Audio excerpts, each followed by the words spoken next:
Avengers! Assemble. Hello everyone, and welcome back to Excelsior, the world's #1 Guardians of the Galaxy podcast? Ooh, I love the sound of that. Hell yeah, I'm your director, Christian Buckley, joined by the Apex legend, Jack Martin.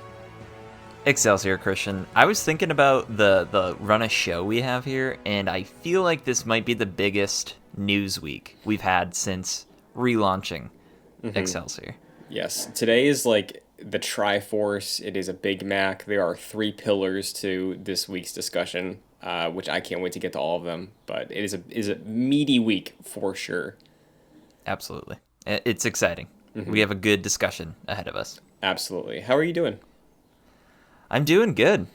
We have returned from the fallout of E3. I will say E3, we'll talk about it more in depth, but it was an okay return for E3. Yeah. I feel like a lot of announcements justified the existence of E3, mostly from the Xbox and Nintendo conferences, but, wasn't one of the standout years, I would say, but it is a good step in the right direction if E3 is to return. Yeah, I think you nailed it, Plus, 2021, the prep for the show was still in the midst of a pandemic, so I think all things considered, it was a really solid show. But hopefully next year, we're a bit more back to normal. Yeah. Speaking of normal, why don't we go through the standard top of the show, as we normally do. Fury's report. In Avengers this week, if you're loading it up, you can get the low power level guaranteed gear drop mission condition green. This one I do remember, because it was from the beta. It is the Hulk iconic questline beginning mission, where I remember using this mission, Jack, to sell some of my friends on this game that were like into Marvel stuff, because it was like, yeah, you like raid this base as Hulk, and then when you're dropping down there, you have like a tape from Bruce Banner talking to Hulk, being like, hey bud, I need your help with this. That for some reason this one always stood out to me, even though I played it like one time. Yeah, this is the one where you start off in the forest and you're fighting all these people in the forest, and then you get into the base and you go a little bit deeper. And Abomination is there. I do remember that one.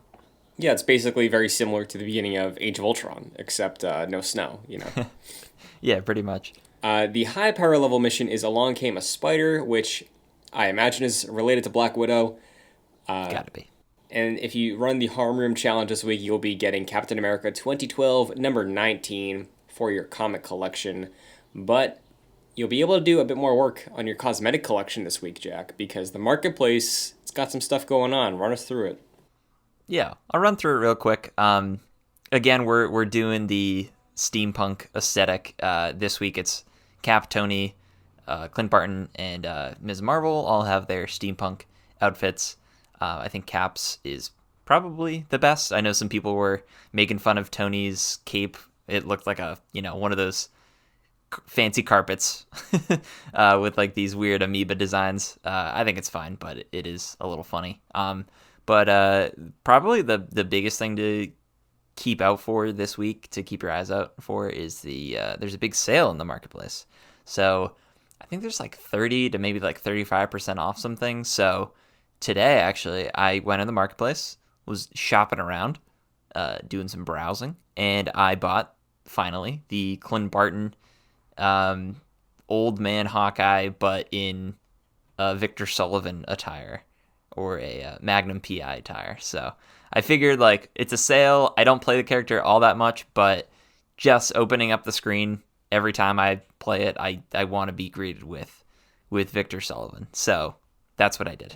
Yeah, and I don't think you can go wrong with that line of thought, because I've definitely considered picking up some of the end game skins for characters I don't play, just because, they're not my mains, but they'll be on the team most likely if I'm playing the game, so it can't hurt.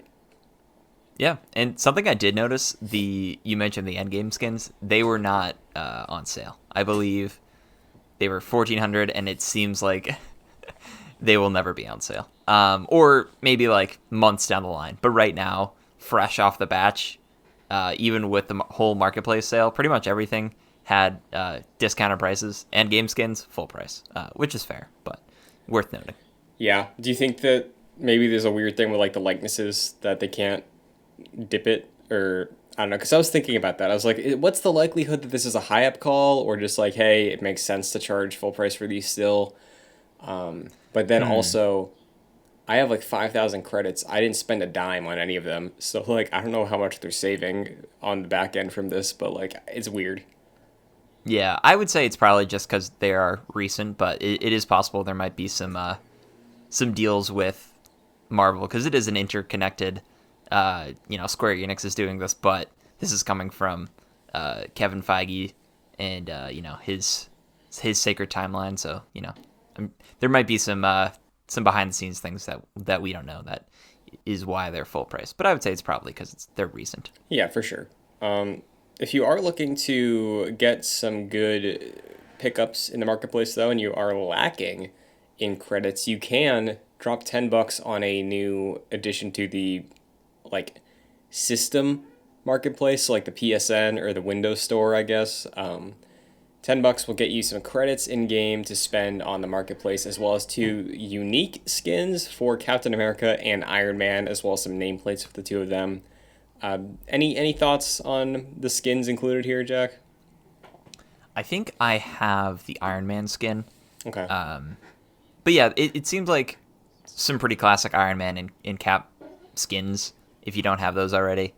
I wouldn't go out of my way to buy this, but if you are a Iron Man / Cap main, if those two characters are some of your favorites and you don't have these skins and you were looking to get them, I didn't check out the math on this, but it probably seems like a good deal, right? Like those skins I think are the 1,400 credit ones, which is equates to $14. So if you're getting two of those for $10 plus some other stuff, that's probably a pretty good deal. Yeah, you imagine, right?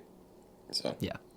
well, moving on to updates. We got a couple before we get to the big meaty E3 conversation, but they did say this week's blog multiplayer mega hives will be harder since they tuned down the time to complete. So the conversation we had like last week, I think, was hey, for the multiplayer mega hives, if they're cutting out the floor requirement, is it going to scale or is it going to be we can run through this even faster? It does seem, well, they've confirmed that there will be a harder difficulty wall if you're squatting up versus if you're playing solo to sort of balance out the whole. Odds are it'll take you the same time to complete it as a group or very close to it as you would running solo now. So Yeah. Quick update. That makes total sense. I think you nailed that in your, prediction or your speculation last week. So, yeah, it, makes sense. It's good that they're letting us know. yeah, the other notable piece of information on the War Table blog this week that isn't the usual stuff is that Jack, I don't know if you know this, but the team is crafting the Wakandan jungle to feel unlike anything else in the game as it stands right now. So That was a really funny update because it seemed just kind of obvious, right? like it should be Wakanda obvious, seems right? Like right. It's a good reiteration. I did when I was reading through the blog myself and stumbled across that. I thought that was funny just because I was like, well, yeah, of course. But yeah, it's good that they're hyping it up a little bit because it is the War for Wakanda expansion, and that would suggest that we're going to see a lot of stuff that is completely different in this game. So I think we all sort of expected that, but at least they're reiterating that, hey, this is going to be a whole different biome. for sure. And a few things along the side of that before we talk about the trailer for this game that was shown at E3. I believe Crystal Dynamics has said that there is a new faction of enemies coming this summer, and that's going to be tied as well to the War for Wakanda expansion, and the enemies will not be robots, despite seeing some spider robots in the trailer, which is nice. So I took that as that is just going to come with the War for Wakanda expansion, but did that essentially mean that before August we will get a new faction that will sort of lead into War for Wakanda? That's how I read it as. I did see this recap on the subreddit, I think, from the dev stream of one of the devs from Crystal Dynamics saying that there would be a new faction this summer. I took it as, yes, building into War for Wakanda, maybe similar to the way the Ruskaya protocols existed for the Red Room takeover. Like, kind of a hint of something coming, but nothing too major. So, perhaps. Nice. That it would be cool to have the Avengers as we know them now without Black Panther. Just some quick dialogue and like small missions, being like, "Hey, there's some weird disturbances going on," and you get the lead in and be like, "Oh, we need to head to Wakanda," and that's the lead into the expansion, which I think would be pretty cool. Yeah, well, speaking of the expansion, let's talk about E3 with Marvel's Avengers because there was a new Square Enix Presents last Sunday during the E3 event, and Avengers was showcased. There was a showpiece? No. The showpiece of this show we will get to, but the Oh yeah, showcase showcased Avengers. Um, Marvel's Avengers got a new trailer, updating some information on the roadmap that was needing some dates and needing a bit more specification. First up, Cosmic Cube is coming June 22nd. The trailer showcased an army of Monicas. I didn't catch up like that until I rewatched it, but every enemy in that trailer is a Monica. wow. I honestly didn't catch that until you just said that. Is it gonna be? Are they all reskinned or is it all the same? It is all the exact same Monica. Like, I didn't pick up on this, Jack, until I was going over all the news this morning to write up the doc. I saw the Avengers Twitter account tweeted out a GIF of Thor using his, not Warrior's Fury, but like the God Blast, I think, where he makes tiny little hurricanes to lift people up in the air and then like electrocute all of them and send them flying. Did that to like 12 Monicas. It was very funny. That sounds like a fan mod gone awry, in my opinion. Like, Yes. I think of the screenshot of a bunch of like Thomas the Tank Engines in Resident Evil, whatever game that was. Yeah. So yeah, that sounds interesting. I did not pick up on that. That might be a little strange. Again, this is just pretty much just a villain sector. I think the main mission is the villain sector, and there's like a smaller mission which is more just defeat X amount of enemies. So yeah, that's coming this week, and I'm pretty much just expecting a new villain sector with a new villain in Monica, and apparently a bunch of different Monicas, which I didn't pick up on. Would you rather fight one human-sized Monica or 10,000 smaller-sized Monicas? Okay, that's a good question.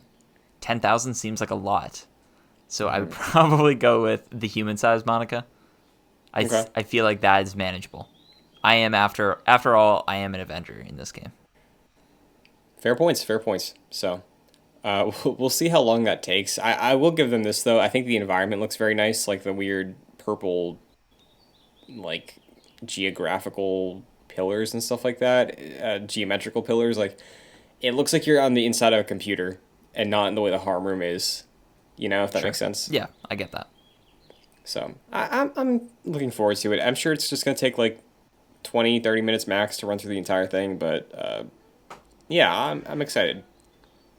I hope it's good. Yeah, it's everything since launch essentially. Well, I would say aside from the character updates, have been smaller in scale than I think Yeah. what we've been hoping for, and our expectations are completely in check. I think for this, we're expecting a villain sector. That's pretty much how they've described it.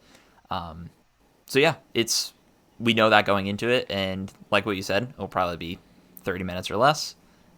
Just a new villain to fight with new movesets and hopefully dialogue.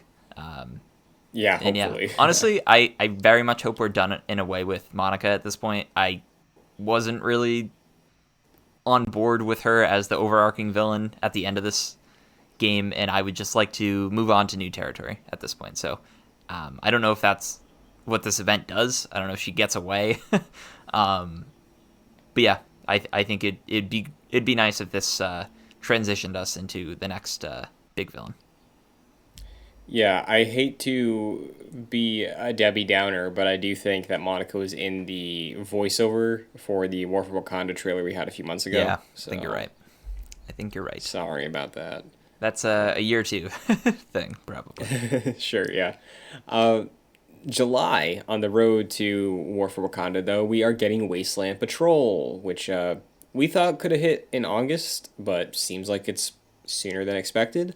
The way it's showcased, it's interesting because patrols in a game like Destiny aren't exciting.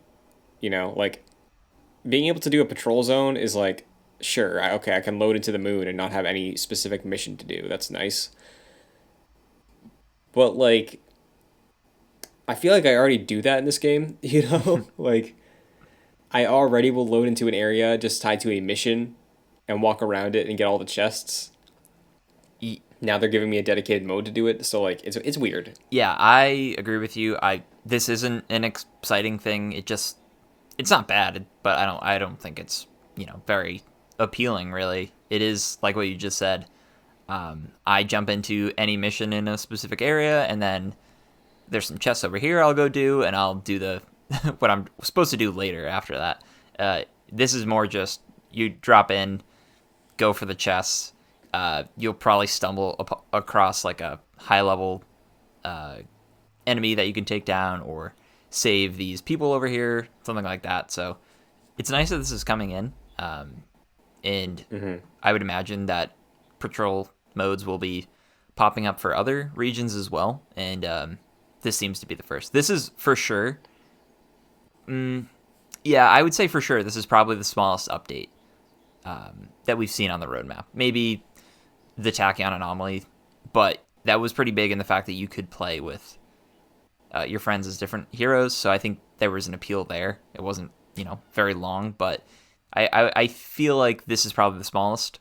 It's not a bad thing, but it is worth mentioning to get expectations in check.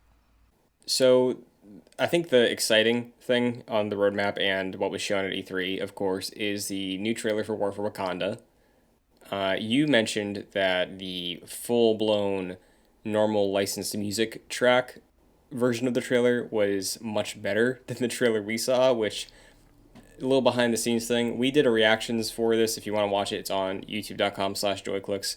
But Square Enix posted a royalty-free music version so the channel would not get a copyright strike. And it really, really altered the vibe of the entire show in a detrimental way. Yeah, absolutely. We'll get to it later with the Guardians, but all the music for a lot of the games shown off here, even for Life is Strange, which is weird because they had the musician there, Right. Was all taken out. In a way to protect streamers and stuff, which is good, and I'm glad that they were proactive about that. A lot of companies, even like Xbox, didn't do that, and I know Kind of Funny had to mute their stream a few times. So that's good, but in terms of showing off the games, it felt very awkward. And yeah, you're right. The trailer for this with music is really good, and it's a very solid hype trailer for what we're gonna get. But when we saw it during the DMCA free stream, it felt very awkward. For sure. That being said, we got a nice little cinematic trailer showing T'Challa. Good looks at their take on Wakanda. We saw Throne Room. We saw the Dora Milaje. We saw Shuri. We saw Claw. Right? Like, and We heard a narrator talking to T'Challa, and I listened to it again. It sounded like, I could totally be wrong. I think it's the character from the Black Panther movie who was played by Forrest Whitaker. I'm forgetting his name. I believe it was voiced by Dave Fennoy. Interesting. Possibly, I think it was him doing like a traditional like African accent, I suppose. Okay. But I heard like little. It sounded so different from Dave Fennoy. Obviously, that's not the way he speaks. But yeah, I heard little Dave Fennoy bits, so we'll get that confirmation. But yeah, we definitely saw a lot about Wakanda in this trailer, of course. Yeah. So, I mean, I thought visually it all looks really interesting. I like seeing Crystal's take on the Marvel Universe be fleshed out and more realized. Definitely was hoping for some gameplay because we don't really get a good sense of any of his abilities in the cinematic. Like, we've been speculating, like maybe some pouncing, maybe some kinetic energy redistribution like the movies, but no real sense of that. What we do get hinted is that this claw fight is maybe going to be maybe some vibranium enhanced claw mech or something. Mm-hmm. To me, that screams raid boss. We didn't get a hint of anything about the raid, but I don't know. What do you think overall of just what they're setting up with this trailer, tonally and potentially gameplay wise? So the trailer I thought was great in and of itself. I totally agree with you. I wish we saw gameplay. I feel like that was a really big missed opportunity for this. Yeah. Going into it, we expected like 5 minutes of gameplay for this because it's a expansion that is coming up very soon, and you want to show it off to as many people as possible who are watching the Square Enix Presents. And it was just the trailer, which was admittedly very interesting, and I thought a great trailer. But with this coming so soon, I was expecting to see some really nice gameplay with a character that will probably be a blast to play. But we didn't see that yet. I have to imagine they will show it off probably later this summer in a war table like video, which we haven't seen forever, I feel. Yeah. And I think that's when it will be shown off. It is sad it wasn't shown off at the biggest gaming event of the summer.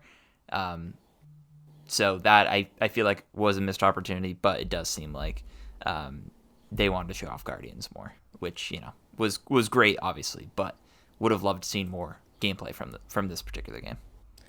Yeah, and we talked a lot last week. Like, there's going to be more eyes here than anywhere else. So it's clear where their priorities were, and I don't think it was for Marvel's Avengers right now.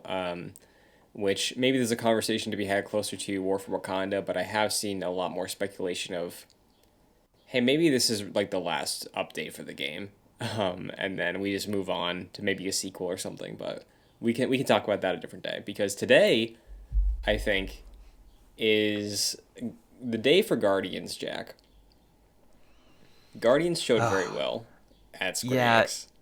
It really did. I tweeted this after the announcement, but genuinely, I feel like the reveal for Guardians was one of the best reveals for video games in quite some time, because, and we'll get into it, but they explained the game, they revealed the game with the CG trailer, and then they showed off like 10 minutes of gameplay. And also coming out this year. Like, since maybe Fallout 4, I don't think we've gotten a reveal with an imminent release date. We know everything we need to know about this game and some great gameplay. We were both left very satisfied. Yeah, and that is quite high praise, but honestly, coming off the last Square Enix Marvel game, I think it is maybe warranted here. And I think it's funny because just like in the MCU, the Guardians showed up stronger with a better package than the Avengers up until Infinity War. It's just real interesting. We mentioned that on stream, but we were like, man, this game is just blowing Avengers out of the water in every way possible. And we'll get into that with all the details that to me, it feels like how PlayStation came out in 2013 and countered all the rumors about Xbox being like, oh yeah, you can share all your games with your friends. We're still going to have games on disc. It's not going to be always online. Also, we're $100 cheaper. Like that's it's not trying to compete against Marvel's Avengers, but I got that energy where it's doing everything differently. Yeah, and it's strange too, because I think Jason Schreier said that the game's been in development since maybe 2017 or 2018 or something like that. So it's been cooking for a long time. So this is not reactionary, Like, that's impossible even to be reactionary to what happened last fall, unless there was an entire thing that they just chose not to show in this debut. But that's not the case, right? So I'm so used to saying Marvel's Avengers. Marvel's Guardians of the Galaxy is being published by Square Enix, developed by Eidos Montreal, who did the Deus Ex games recently, as well as the third Tomb Raider reboot game, Shadow of the Tomb Raider. It is releasing October 26th of 2021, coming to PC, PS4, PS5, Xbox One, the Xbox Series consoles, and the Nintendo Switch via the cloud. Yeah, they really snuck that last announcement into the the Nintendo Direct, where they're like, it's coming to the Switch on cloud. Let's not talk about that. Yeah. So, first up, I think immediately, Do you know where you're getting this game yet? I'm assuming PS5, right? You're gonna lock in and just dive in on that. Yeah, this is a big PS5 game for me. I we were expecting an announcement for this game, like a CG trailer, and then we'll see you in a couple years. It's in October. This is a Halloween game, which is wild to me. I don't think I ever could have expected this game to come out within 1 year, let alone months from now. And so, yeah, I'm getting this day one on PS5. Can't believe this is coming out this year. Yeah, as somebody who does not own a PS5 yet, I'm curious. I'm figuring out what I should do because the game was probably running on a PC in the showcase, and there were a couple instances of some chugging. Mm-hmm. I am a little worried about PS4 performance, even on my Pro, but the first next gen console I'm getting might be an Xbox at this point. Ooh. So, but the PS4 version, if you buy that on physically, you get a free PS5 version upgrade, and Which, courtesy of you, Christian, yes, yes. you helped deliver that news. You want to explain that a little bit? Sure. So the Twitter account at I think GOTG game um, Yeah. was answering a lot of fan questions. So I was like, hey, is there an upgrade path for PS4 to PS5? Because me going into this trying to decide where to buy it because I want that physical steelbook. Uh, I know Avengers did it, but I was wondering, hey, if this is a more recent game later in the generation, what's up? And they're like, yep, PS4 version upgrades to PS5. If you buy the disc, you need the disc PS5, but digitally it transitions no problem. But yeah, so PS4 owners who have not managed to find a PS5 or have not upgraded yet, you're in luck. You can buy this late last gen version and then upgrade if you have the same type of console. So Very cool. yes, very welcome as well because I truly could have seen them not doing that. And I know this is technically different, but Square Enix has done the Final Fantasy VII path as well, where it's like, hey, it's a free upgrade, but if you want the new content, you gotta pay up. So I could have seen them Mm-hmm. go full blown pay up, but glad to see they're not for sure. Yeah, that's very user friendly, and lots of games have been doing that recently. Miles Morales, um, games like that, and I think Crash Bandicoot as well. So it's good. It's a good trend that the industry has been following, and it really sticks out like a sore thumb for games that don't do that. Yeah. And there's weird examples like Tony Hawk. You had to pay $10 to do the upgrade, but on Xbox you couldn't upgrade the game at all that way. Right. It was like very strange. I would have to imagine Xbox users for this game will be able to do the PS4 to PS5 upgrade. They haven't confirmed that, but I think the Tony Hawk example is the exception, not the rule. So I would have to imagine that will be the case. Yeah, I think that's safe to assume. But um, another thing I'd say that is player friendly, again, coming off Avengers, this was some pretty well celebrated news on the subreddits and on Twitter. It is a brand new universe slash take on the Guardians of the Galaxy. It is a single player story based game with no microtransactions, no DLC. The entire thing is the entire thing. Um, how do you feel about that after Avengers? Maybe looking at Avengers and hoping or wishing that it followed a similar arc, I imagine. So on the universe side, its own brand new universe, they responded to someone on Twitter who asked, "Will this take place or will this link to Marvel's Avengers?" And they emphatically said, "No, this is our own story, and this is our own take on the Guardians." I feel like that probably could change in the future, but it seems pretty unlikely. Yeah. So on that point, it feels to me like a bit of a missed opportunity, not being able to link this to Marvel's Avengers, but it's very possible that Marvel's Avengers is a sinking ship, and they don't necessarily want to, hop on board when that's happening. So I guess that's fair. I feel like it would have been nice, but oh well. In terms of the single player story, I feel like that's a great move. A lot of people, rightfully so, have felt burned by the fact that Marvel's Avengers was built from the ground up more so as a live service multiplayer game with less of a focus on a single player. So I think it's great. We were talking about maybe this game being co-op. It's decidedly a StarLord game that you can control the other Guardians with. I think that's a great move. It would have been nice if it was more like Final Fantasy VII, where, yeah, Cloud is the main character, but in the heat of battle, you can switch between different characters. I feel like that would have fit very nicely for this game. Would have been really cool to play as Rocket or Groot shooting some, tree limbs out, but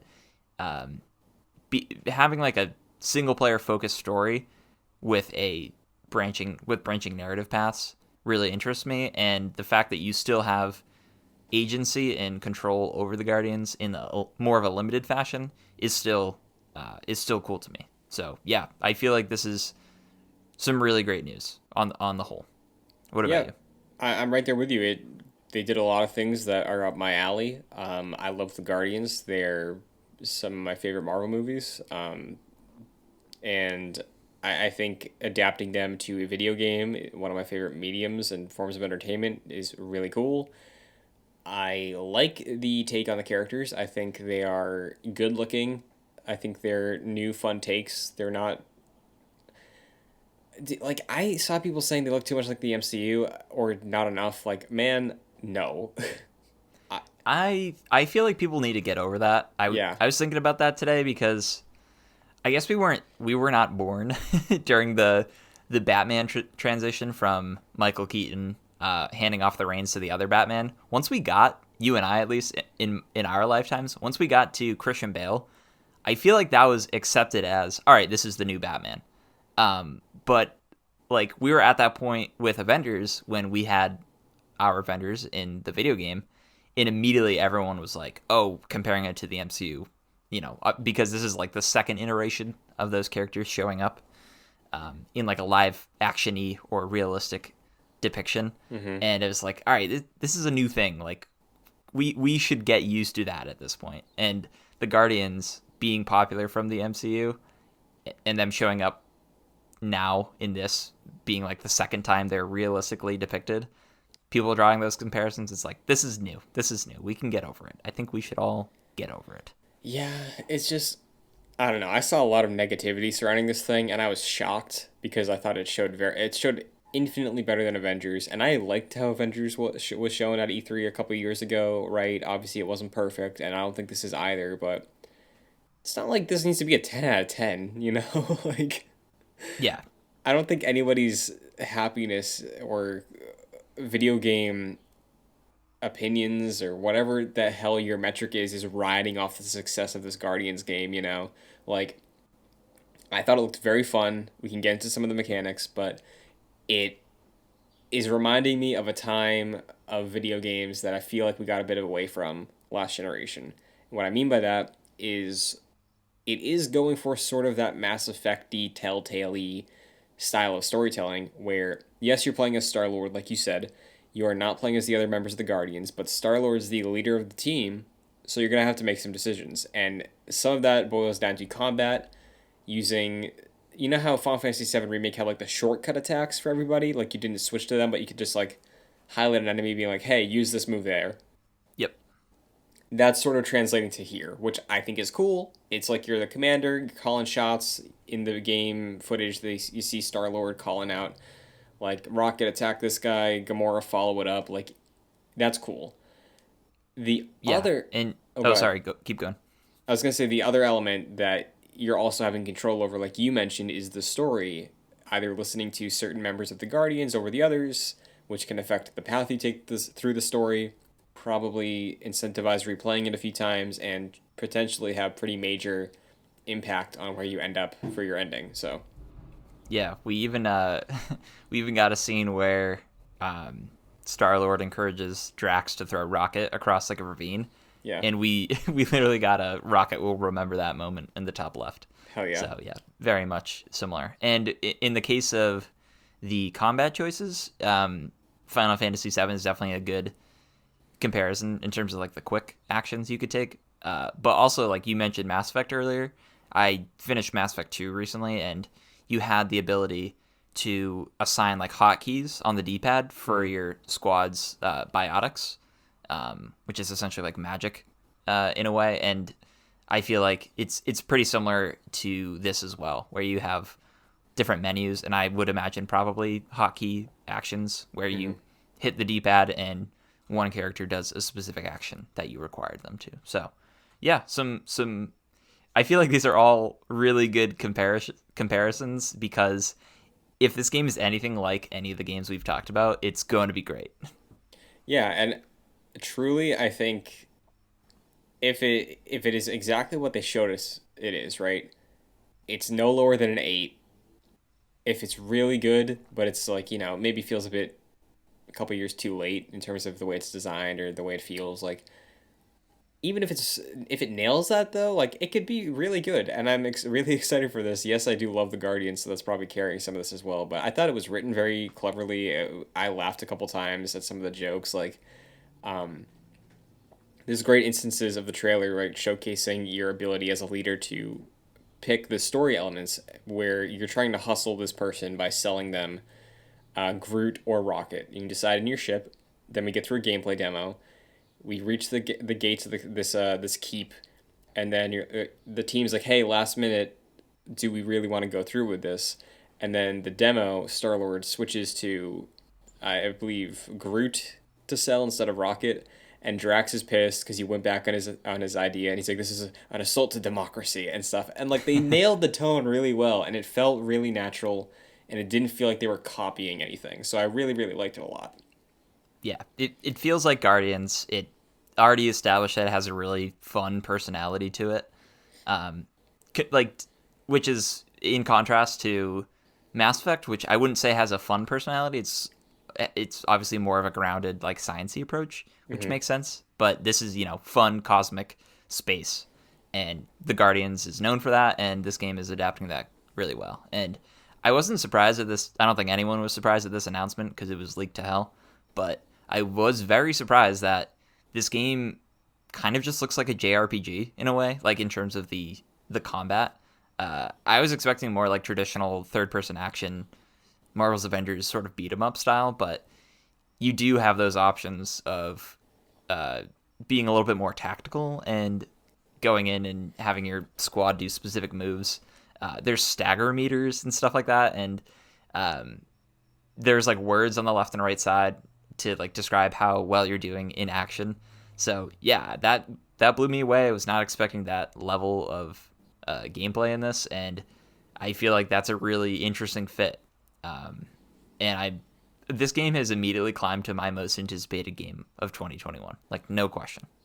Yeah, I'm really sold on it, and I think everything you said, I co-sign, and like I'm glad that in just a 20-minute showcase they were able to, I believe, firmly make their own distinct take on the Guardians, right? Like already I'm looking at them as a completely different entity. I'm not going to be comparing any of them to any of the movie ones, I don't think. Like I think maybe the closest comparison, I mean obviously Groot, but like it's Groot, so it doesn't matter. Like Drax's direction I feel like is similar to Dave Bautista's, but like it doesn't feel like he's going for Dave Bautista in the game, like it definitely just feels like it's Drax, and it's a new take on Drax. He's very oblivious to things. He's very dry. That's Drax. So I don't think I'm going to find myself comparing this cast really at all to the films. Now, I think we're probably going to go into this kind of just like how we went into maybe Marvel's Spider-Man or Miles Morales, or maybe even Marvel's Avengers, where these are characters that we know. They're going to be directed a little bit differently because it is a different project with different people working on it. But the core is based on characters that we are familiar with the understanding that this is going to be a different direction. And I'm already very excited about where we're going in this. And yeah, this game just instantly got me hyped. And there was really nothing about this that made me upset. I feel like it took the opposite approach to Marvel's Avengers, where people were like, "Oh, this is a multiplayer game. There's microtransactions." I didn't have a good sense. People didn't have a good sense, myself included, about even before launch, like what the game would actually be like. We have a really good sense of what this game is going to be months away, and that's a really good sign. And it showed very well, and I was completely blown away. This is it for me. This is the game. This is the Hell one. yeah. I will say one other thing I wanted to shout out. Like you mentioned JRPG vibes, right? Which I see for sure where you're going. But the thing that stood out to me is what we were all referring to on the reaction stream as StarLord's Limit Break, which is essentially it's a super move. Like it's your L1R1 ability, where we get this nice little like 80s synthy background surrounding him wherever you are. He does some sort of like He-Man Tron pose, like putting the thing up in the sky, the Walkman, and then music starts playing. It's a licensed track. In the normal demo, it is Bad Reputation, and Star-Lord is glowing purple, presumably having some ability buff, super, that lasts the duration of the song, right? I'm imagining, Jack, because I heard somewhere that there are 30 licensed tracks in this game, that we will be collecting these tapes, and each tape is tied to a distinct ability. So, let's say the thing that Star-Lord used was like the L1R1 for Bad Reputation gives him rapid fire poison damage or something. Every time you want to do that, you're going to be listening to Bad Reputation, where potentially maybe something like name a song. Well, the other one we have on here is Holding Out for a Hero, which I imagine will be in this game. Sure, maybe that's like boosted defense or something. What about Maneater by what's the band, or what are the two guys I'm thinking of? Something and something. Simon and Garfunkel. Nope. Maneater is by no, not the game. I'm thinking of Hall & Oates. Okay, yeah. So maybe we get that, and that's insta kill or something. Sure. Like, I hear that there's 30 tracks. I see what we saw in the demo. My mind connects the two. That's how we get our superpowers, and I would love to see that. That sounds awesome. I definitely foresee collectible tracks in this, very much like how you collect cassettes in Metal Gear Solid 5. Yes. Or just any collectible game, really. I'm just making the direct comparison between cassette tapes. I think that's a really cool, tangible upgrade system, or a collectible system that wasn't necessarily present in Marvel's Avengers. So, yeah, that's so cool. I love the idea of being able to search around an environment and find like a tangible thing that would affect gameplay. It reminds me of in Marvel Spider-Man, each suit has its own unlockable ability. Sure, so, yeah. That's cool. Definitely. And speaking of collectibles, they did also go on to say on their Twitter account that there are, I believe, 40 skins that you can earn in-game. There are a couple for pre-orders. I don't know if those are counted. Actually, those are probably counted because they did say the pre-order skins are early unlocks. So the pre-order bonus is the classic skins for the Guardians of the Galaxy. Those will be unlocked immediately, but you can find/unlock those through playing the game the way you would, maybe not exactly, but the way you would conceptually in something like Spider-Man. So, yeah. And everything is unlockable too. Like you already mentioned the note microtransactions. All the skins and costumes in this are earnable. Yes, which is exciting. And also, if you really have a problem with the way these characters look, they did say there are MCU-inspired skins in the game. So, if you want that Star-Lord with the trench coat and the scarf with the MCU helmet, you can get it. If you want Rocket without the goatee, potentially, you could probably get it. If you want Drax with the Batista tattoos, maybe you get that. I don't know, but I think you're right, Jack. This game is the antithesis of Marvel's Avengers in almost every way. Yeah, it's the inverse. And I was thinking when you were going through all the information about this game, like maybe there were microtransactions or stuff like that in this game, and then Avengers came out and they were like, well, we can't do that. Like, I don't want to speculate if that was the case, but it all this information, the fact that they're hammering on it so hard feels reactive, even though it probably isn't, like what you said earlier. Like, this game has been in development for a while, but I feel like the fact that they're hammering all this good information so hard is in a way reflective of the fact that, hey, we kind of, as Square Enix, we kind of messed up with Marvel's Avengers, so this is almost like a make good in a way, even though it might not have been conceptually thought of that way. I feel like the marketing for this is just saying, if you want that single player Marvel experience, you have that in Guardians of the Galaxy. Definitely. And it's the great part is it's coming very soon. Maybe if Avengers disappoints up until August, we only have another month to wait until Guardians hits, so that's very nice. And I'm sure you and I will be discussing this game extensively in the coming weeks and months. Like, I think it's safe to say that this will transition to Avengers/Guardians for the foreseeable future as the main focus of conversation every week, because I'm sure we'll be getting more and more info about this game. Already confirmed, the next issue of Game Informer has this as a cover story, so there will be loads of new Guardians info coming up in the near future, and we will, of course, be covering it here in Excelsior. But any final things you want to throw out there about the Guardians presentation, debut, hype before we move on? Honestly, it sounds like a fake made-up game that has no business existing, because everything about it just sounds really good in my eyes. Like, they are nailing the presentation and tone of the Guardians. The gameplay looks amazing. The visuals look pretty great. I feel like it strikes a good balance of being realistic but also comic booky. Mm-hmm.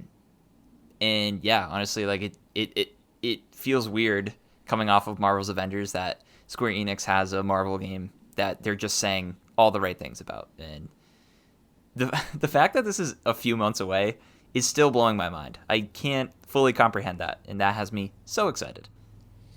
Absolutely. And I think the only little thing, if I had to say something I wasn't vibing with throughout that demo, was I'd like to see StarLord in a scenario where he doesn't have to be shouting, Yeah. 'cause I feel like that was every line. It's like, Gamora, Rocket, like, maybe just some standard conversation, we don't always have to do that. I am hoping, like, going along those lines, we do get, in the downtime on his ship, we get those Mass Effect vibes where, Yes. let's go see what Drax is up to and have a conversation. Let's go do Gamora's loyalty quest and Please. Stuff like that. I think that would be awesome. Yeah, and like ideally, if I had to pick, and I assume it would go this way because they have a history with Tomb Raider, which is like distinct open-ish maps. I imagine the flow is going to be similar to a Ratchet and Clank or like a Fallen Order, where there are a handful of planets, you can revisit them, do some new things there, collectibles and all that. So like, again, perfect recipe for a game you and I should probably both love. So Yeah, this is immediately like on my radar, and I don't pre-order games very often. I probably will for this game. yeah, I really love how I think it's called like the Cosmic Deluxe Edition or something like that. It's a steelbook, there's an art book, there's the soundtrack. You get some nice pre-order skins for Star-Lord. Like, I'm thinking about it. I know I spent $70 on Avengers, and I don't regret it, but I can't tell you what advantage that gave me, really. This seems justified. This one Yeah. seems justified. Yeah, I'm thinking about it. Once I figure out where I'm playing this thing, I'll buy it for sure. But Absolutely. and last thing I'll say, in the showcase they did have an interview with Dan Abnett, who wrote a Guardians comic that I have, and I don't know if he's involved with the game, but I imagine they're using that as some sort of inspiration or starting point for their take on it. So I got the first volume. If you want to get brushed up on some Guardian comics in the next few weeks, I'm down to read that for a little book club or something.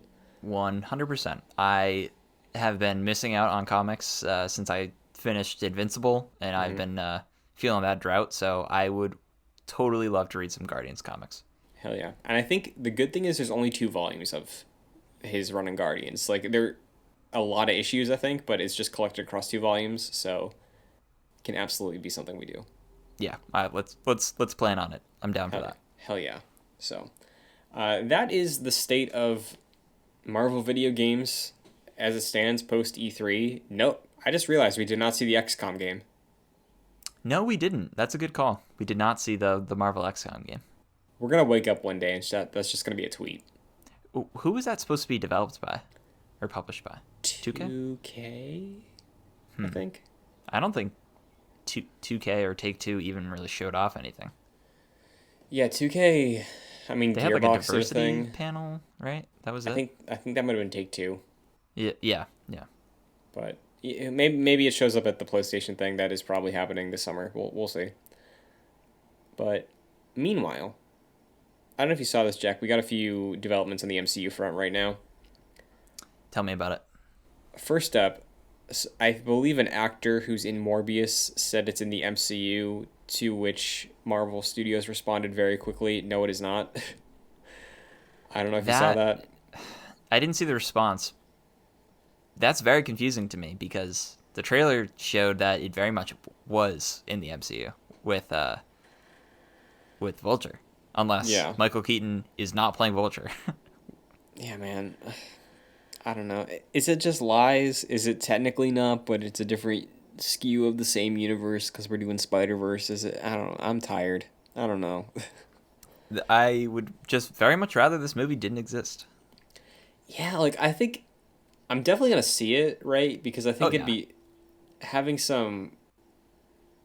I think there's practical effects for the Leto look, but like having just some weird C tier monster movie might be fun in the year 2022. You know. This has me more intrigued than excited. Like, no, what is for sure, yeah. What's even going on? This will be a fun theater watch for sure. Similar to how Venom was for me. Just like hopefully the ceiling stays intact for this one though. Oh yeah. That I'm sure there will be an omen where the theater is like, no, you need to leave. You should not be here. You should not be watching this. You're gonna show up. There's gonna be a man in a Dracula costume stand by the exit. That's gonna be the disappointing thing where like if we see this day one and we have people showing up dressed as Morbius, be like, oh man, there's an audience for this, and it's sad. Yeah, I mean that's how Venom succeeded, you know. Yeah, I'm very interested to see how this movie performs because Venom is an established brand. People know who that character is. That movie was pretty fun, you know. Debatably fun. Who likes? I don't even know a casual person who likes Morbius. I don't even know a hardcore person who likes Morbius. I don't know who this movie is for. Yeah. I'm very interested to see how it performs. Definitely. Speaking of movies performing well, though, there were some initial impressions on Black Widow that came out this past week. Most of it pretty positive. I saw a lot of praise for the action. I did see what we expected. People were comparing it to The Winter Soldier. The other highlight, of course, was the performance of Scarlett Johansson. A lot of people said it was her best take on Nat. And lots of praise for Florence Pugh. I saw instant MCU icon thrown around. But, yeah, I mean, I know both of us have been pretty blackout for, like, official information about Black Widow. But hearing all this, does this do anything for your excitement for Black Widow? Not really. I feel like coming out of MCU movies, it's usually very praiseworthy. Like, bad movies in the MCU don't exist. There are two arguably mediocre ones. They're definitely mediocre ones. There are no, I would say there are no bad MCU movies. Sure. So like that doesn't surprise me, but it is a good reassurance to be like, hey, this is going to be a lot of people's first movie back in the theaters, mine for sure, and it going into it is nice that people are coming out of this very positively. I'm very glad that Black Widow finally got her own movie, considering that Avengers Endgame had the best representation of that character, and it seemingly was her final role, but of course she's getting her movie. In the fact that it seems like Florence Pugh will probably take on the legacy of that character, maybe. Yeah. So yeah, this is going to be a good one. Even if it's just like, hey, that was a great experience, saw some action, good setup. That's really that's what I'm expecting. That's my expectation going into that. So if it meets that, totally satisfied. What about you? Yeah, when it was officially announced, like 4 years ago, 3 years ago, whenever this was, I was hoping it would sort of be the Winter Soldier vibe and follow up that I thought Civil War was not. And I remember feeling pretty confident that it could be after they showcased that original first footage. Do you remember that? It was like the scene of Scarlett Johansson fighting Florence Pugh in the kitchen. Mm-hmm. When they showed that, I was like, oh, maybe this is it. Maybe this is what I was waiting for a new spy movie in the MCU. And hearing that people are echoing that makes me very hopeful. So, yeah, I was already looking forward to this. I'm ready for this movie.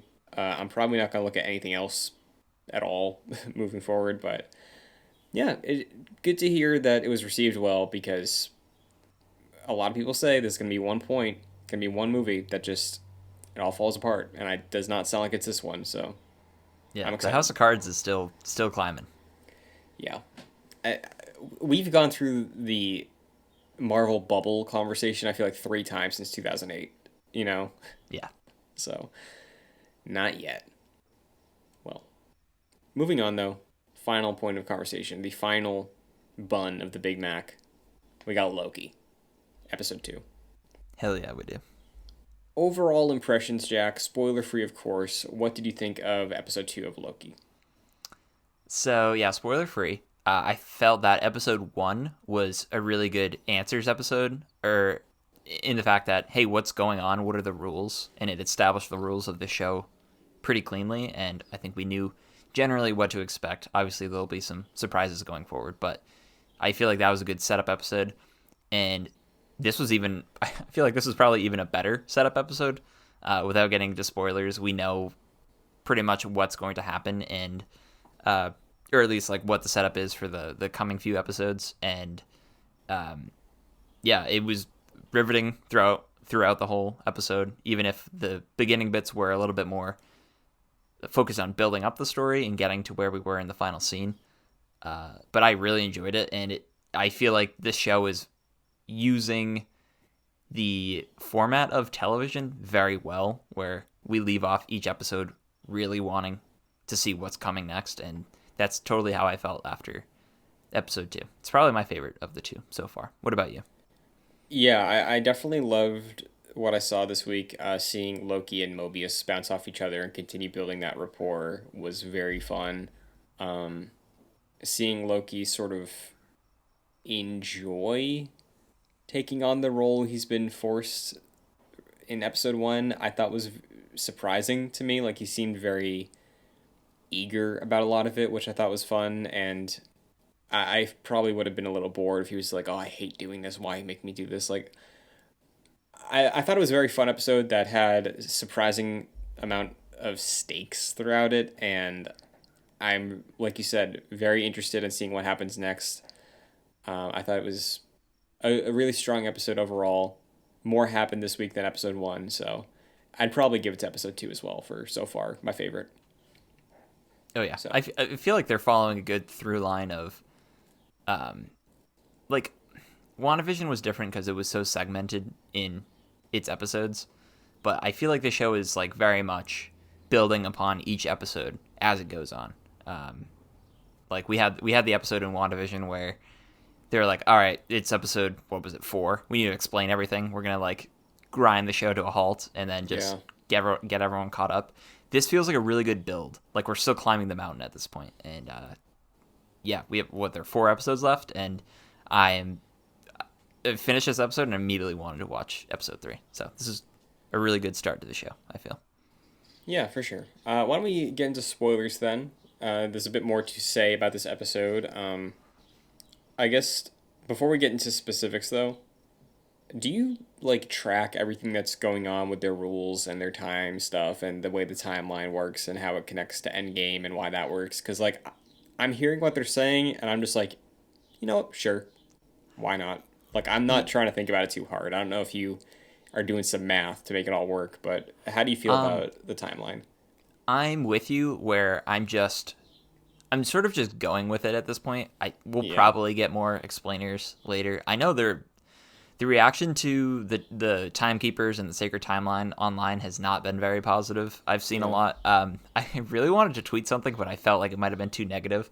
Where I was gonna say, if you're upset about the timekeepers affecting MCU events in Loki, then wait till you hear about real life predestination, because that's just that is life. And I know like people are like, well, this is his own established fictional universe, and you don't want to apply the rules of real life to the fiction, but that's just sort of how I'm thinking of it, where the MCU exists in a reality, and who's to say that like predestination or free will don't exist in that? And I love how those themes are being discussed. And it is like even Owen Wilson says, even Mobius says like it's a little bit more complicated than just a set predestination.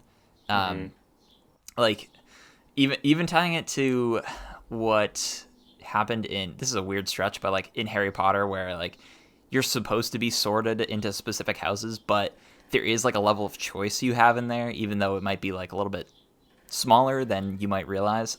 Yeah. I feel like that's what this show is establishing. Sure. Yeah. Like, I think also it's, man, we talked about it a bit last week, right? Because there was a bit of reception that happened since episode one and when we recorded last week. But if you're upset that things happen and there's not much, like, it's the Batman thing. It's like, why doesn't he just fund the city? It's like, then there's no damn story. Like, Yeah. I don't know what you want out of this, right? Like, also, if you want to get very literal about it, in terms of just the timekeepers acting as guidance for the events of that world, how do you think movies work? That thing has an ending while you go in there, right? Like, that end of the movie is going to happen no matter what before you even sit in that seat. Like, Yeah. it's a weird thing to get hung up on for me. I understand the people who are like, I don't like the idea of predestination. But again, not liking the idea of something does not mean it is bad or like detracting of a narrative that's being told. You know, it's like, I mean, the MCU is so widespread of a social thing at this point that like that might be lost on some people. Just like, oh, I didn't like this, so it's bad because of just how many fans there are of this thing. But Yeah. yeah, And it's a weird thing to get hung up on, I think, for sure. I agree. I understand it, but it's not like the characters that we've known for 10 years are just on autopilot. They're experiencing everything that they're experiencing, and they're not, that doesn't take away from the fact that maybe they were set on this path unknowingly. And yeah, it's just they will probably explain it, but I just love those themes. It just reminds me of high school, honestly, like learning about deism and the fact that a lot of like philosophers or people from early like American history were believed that there was this the idea of like a clockmaker of a god where he wound up the clock and then just let it go forward, like free will versus like predestination. I feel like that's really interesting, and each MCU show so far on Disney Plus has brought up different themes, and that's what we're going with in Loki, and I really appreciate it.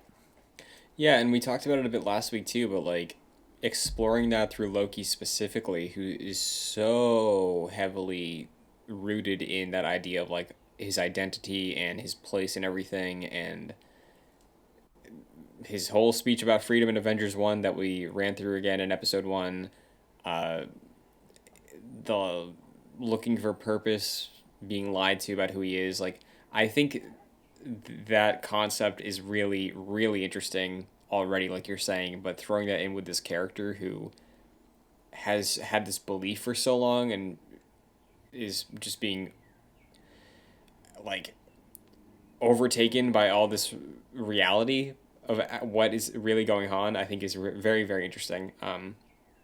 But now that we're saying this, I do want to ask you something because there's that scene that was a great scene of Loki and Mobius having lunch, right?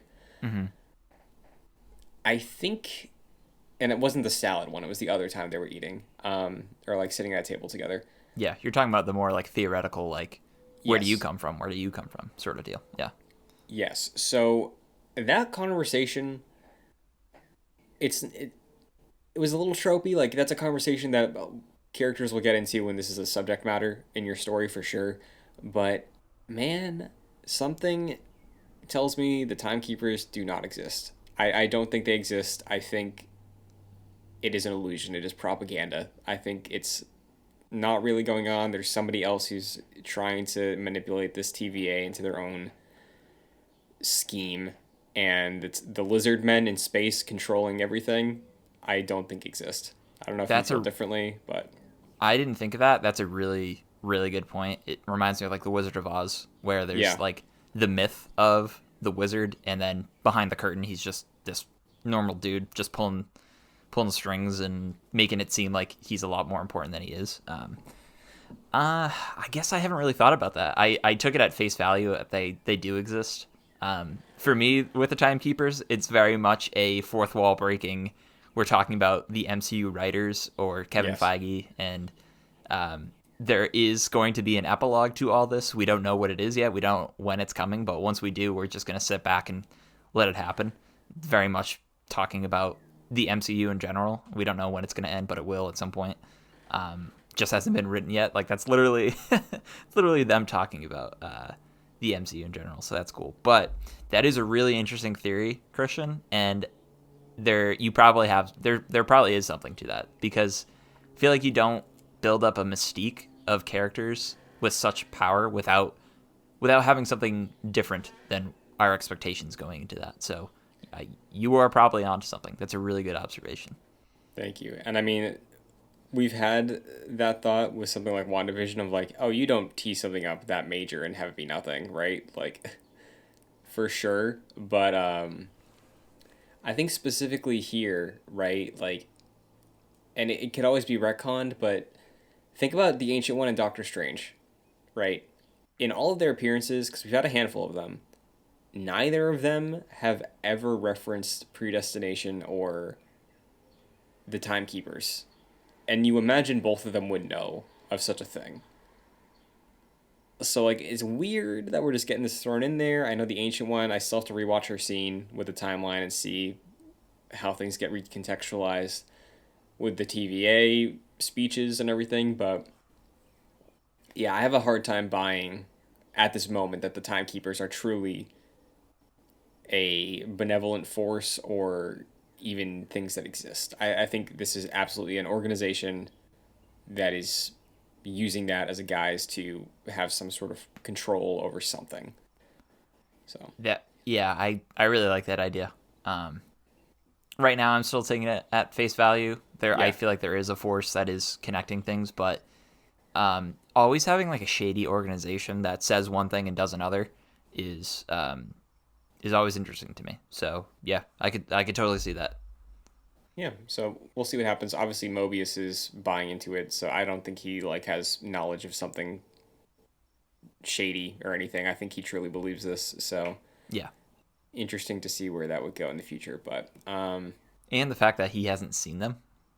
yeah, like Jack, I think the thing that really made it me believe it is the shot of them going into the library, and then we see the statue of the three of them. Hmm. I was like, that is propaganda. If you looked at that in a video game, you would get some flavor text at the bottom that just highlights propaganda. You know, like that would be a thing that is meant to reinforce whatever totalitarian thing is going on. I think that is for sure the vibe I got from some of the imagery in the TVA. Yeah, and now that we're talking about it, like the Ravona's character, Mm-hmm. she's like her whole thing is no one else can meet the timekeepers but me. I dictate what they tell me. Yeah. That seems a little suspicious that she's the only one who could see them. Mm-hmm. So And yeah, that definitely goes along the lines of like creating a myth and sort of putting distance between like commoners and people up top who are like, I'm going to tell you what it strikes me as like the Catholic Church at the time of you'd have to like pay your sins away essentially. sure. Yeah, I really like being someone who went to 12 years of Catholic school. I love all the religious aspects of this and the fact that it seems very critical of organized religion, Yeah, that's always an interesting topic to me, and the fact that an MCU project is going into that is pretty great. I love that. Yeah, because the last thing I'll say on that front is, if we pass the red line, all hell breaks loose. Didn't we hear that the timekeepers already untangled the multiverse in the past? Why couldn't they do it again? Is it just an inconvenience for them? Why is Mm. everybody acting like it's the end of the world? I think maybe it's the end of the world for this regime. You know, rise up. Yeah. So we'll see what happens. But you like that use of the Shrek song? I don't like your attachment of that song to Shrek. I Mm-hmm. feel like that's uncalled for. I know it is in that film or in the sequel. Yes.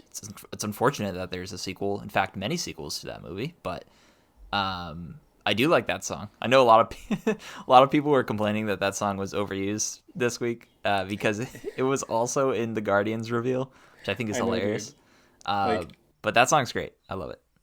yeah, I thought that was so funny because when I was watching Loki, right? Because the Guardians was Sunday, Loki was Wednesday. I woke up in the morning and I saw Shrek or Holding Out for Hero on Twitter trending, right? And I was like, fuck, it's probably in Loki.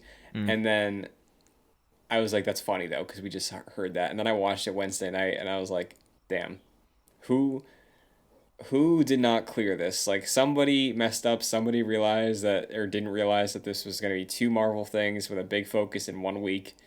It's a funny coincidence. I don't think we'll ever see anything like this happen again, but I did enjoy that very much.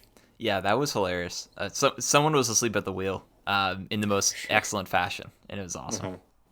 Uh-huh. Um, Also, the bit that I think was a huge highlight for Twitter this week was Loki explaining the whole apocalypse theory with the salad. I saw Mark Ruffalo had some fun with that bit. Like he tweeted out a PNG of salt and pepper shakers over a salad, and he was like, "I liked Ragnarok" or something like that. Like Yeah, very that was interesting good. stuff.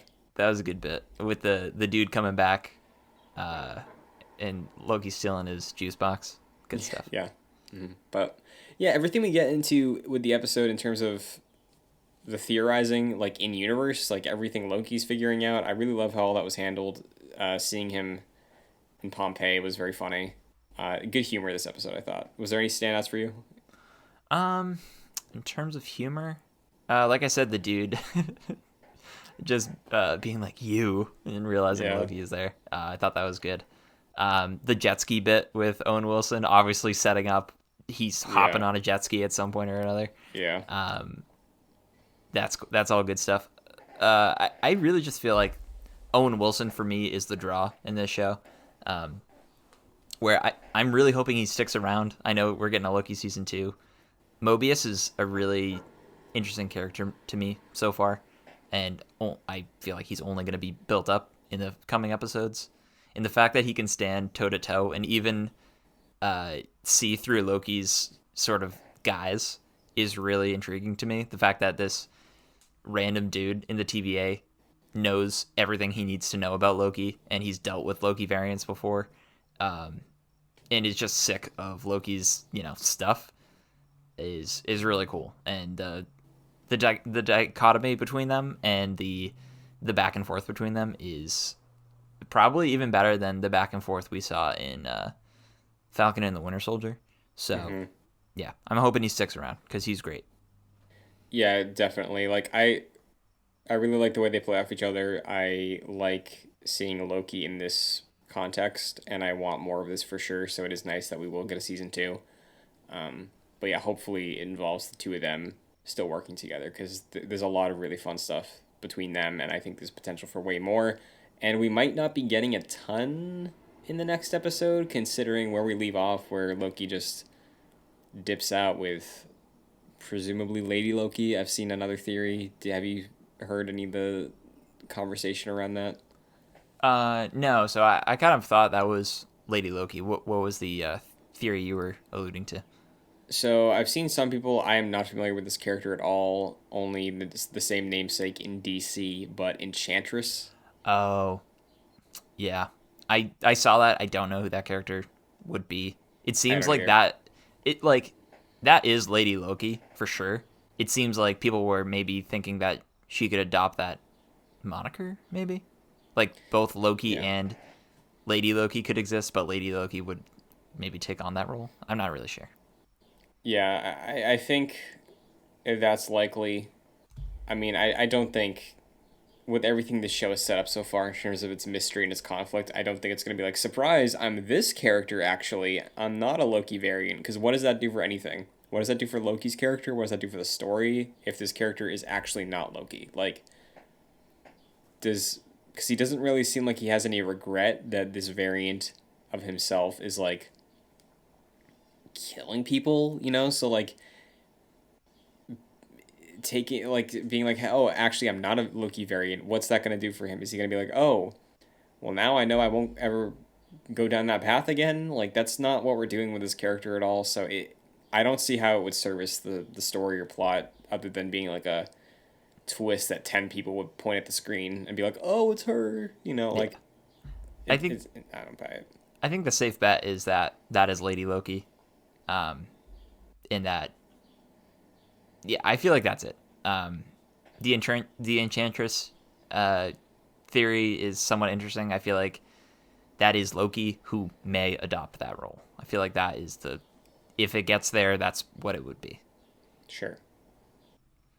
So, I mean, that was kind of it for the episode, right? There was just Loki trying to unravel this mystery, this manhunt for himself, and I thought it was another solid episode. I think there's potential for this series to be the best one so far in terms of consistency, as long as it keeps up. Yeah. But So, yeah, final thoughts or anything? well, what I was alluding to and like my general thoughts of like how this is a really good setup, I was not expecting Lady Loki's sort of like grand scheme to be enacted so soon in this series. We're in like episode 2 and she is already like episode one established that the timekeepers and the TVA are really good at their jobs and make sure that if there are any branches, they are clipped immediately.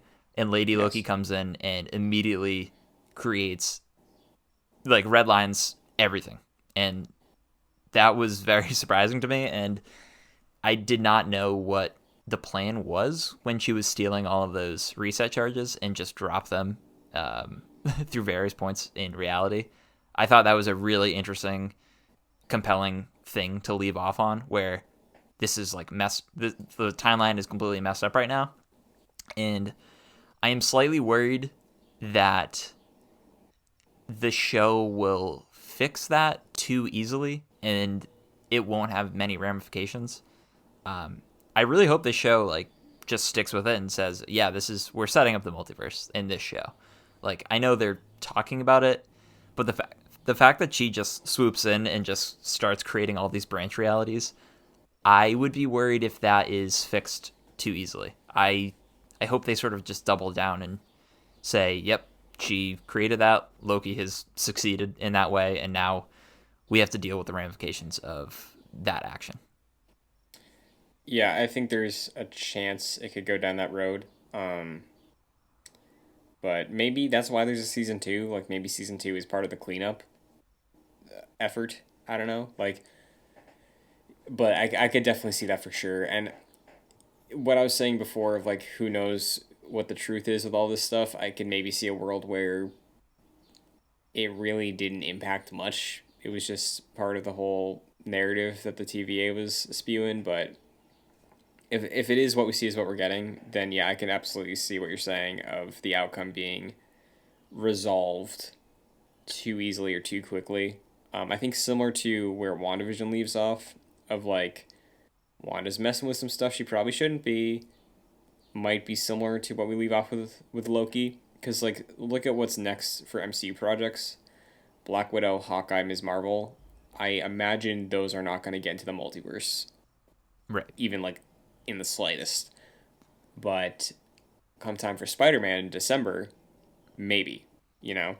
Yeah, I really appreciate so far that the projects we've seen from Phase 4 are much more personal, and they haven't really been they haven't really seemingly influenced the greater MCU. In fact, they like kind of don't even address it. Like, Falcon and the Winter Soldier doesn't even address what the state of the Avengers is. It's just, this is a Sam Wilson Captain America story, and that's what it's covering. And WandaVision was very much focused on Wanda's character, and Loki now is focused on Loki's character, which we haven't seen too much of aside from like the Thor movies, and this is very much centered on his character. But I do hope that the Disney Plus shows start, aside from being more personal stories, start affecting the greater MCU.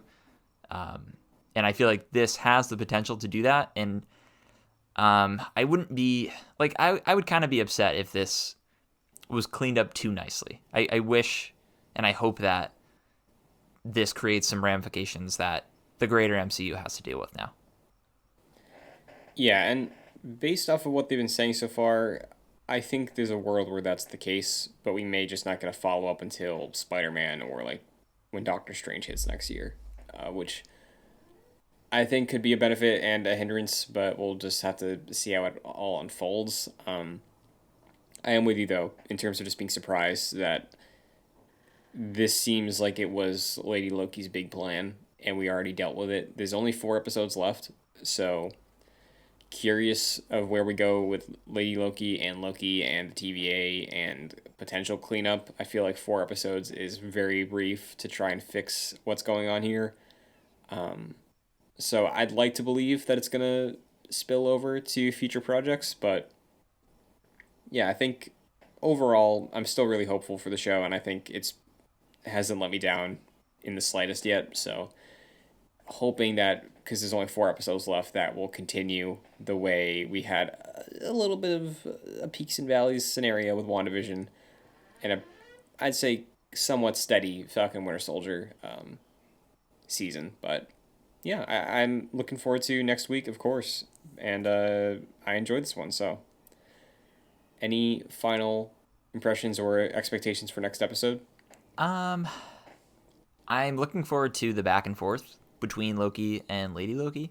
We know next to nothing about her or her motivations, why she's doing this, so that'll be interesting to parse out. I'll tell you what, Christian, I very much wish this was a fall/Halloween show because it just gives me those vibes. The music in the theme song in particular just seems so spooky, and I kind of wish this came out around that time. In a similar way, I kind of wish WandaVision also came out around that time. But I agree with you. I feel like this might have the possibility to be the strongest Disney Plus show. WandaVision kind of left me wanting more in the earlier episodes, and I feel like it picked up very strongly in the middle at the end. And Falcon and the Winter Soldier had a very strong drop-off in the last episode. But so far, so good for Loki, and I'm loving it so far. Really wish they came out on Fridays. Do not like the Wednesday schedule, but yeah, man. And I also hate that they shifted Wednesdays to be the day for the premium shows now. That's a bummer. Horrible move. I hope they rectify that.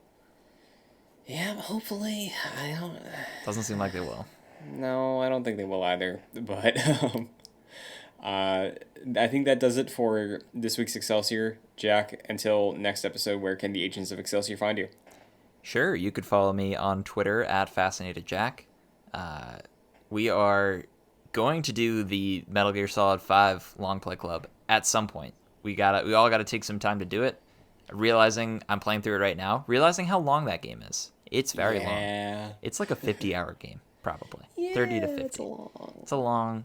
So we're gonna let everyone have their time to play through that. But we have the Long Play Club, in which we've talked about all the Metal Gear Solids so far, up to Metal Gear Solid 5. So if you want to check that out, you can look that up on youtube.com/joyclicks or on podcast services of your choosing. What about you, Christian? Sure, you can follow me on Twitter, Twitch, and TikTok at Shun2D2, as well as here, youtube.com/joyclicks for Excelsior every Saturday in its playlist alongside all of our other podcasts like Jedi Knights, Gamescast, and of course the Long Play Club like Jack mentioned. If you want the audio version of this show, you can check it out on Spotify, Apple Podcasts, your service of choice. Just look up Marvel's Avengers podcast, Excelsior, Joyclicks. I'm I'm going to see if I can work in Guardians of the Galaxy to have that pop up for Guardians podcast as well. So I'll look forward to that. And if you can rate a review on your platform of choice, it would be appreciated because it helps us out a ton, helps us reach more people, and have a good time. If you want to support the shows on a monetary level, patreon.com/joyclicks at the $1 and $5 tiers. $5 tier gets you producer credit on this show and every show, like Chris Sakas, Aaron Easton, and Charles Applin. So thank you very much. And I believe that is it for Marvel this week. I am hoping next week is just a Loki episode. Oh, well, we have Cosmic Cube, so we'll talk about Cosmic Cube next week.